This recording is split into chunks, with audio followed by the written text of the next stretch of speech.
I'm Captain Michelle Brown. I'm from the Jamaica Defense Force. That is the military organization in Jamaica. I'm a counterterrorism analyst. So I'm not directly involved in the field operations, but I am involved in the collection of the information to be processed, to be dispersed to the operational teams.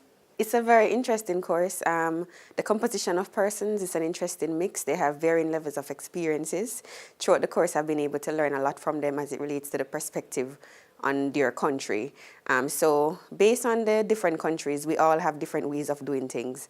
So it has been very interesting for me to learn how the different countries go about doing their counterterrorism operations. Well, when I got here, I expected to learn a bit more from the academic and also the operational side of things. And yes, the course has met my expectations. I have learned a lot, as I would have said previously, from the older set of people that have been in the business way longer than I have been. Mostly they're colonels and majors, so you know they would have a lot of experience.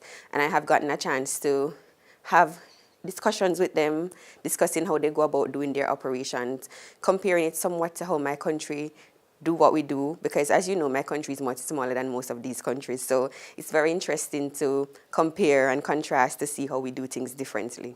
In the first week, we had very interesting discussions.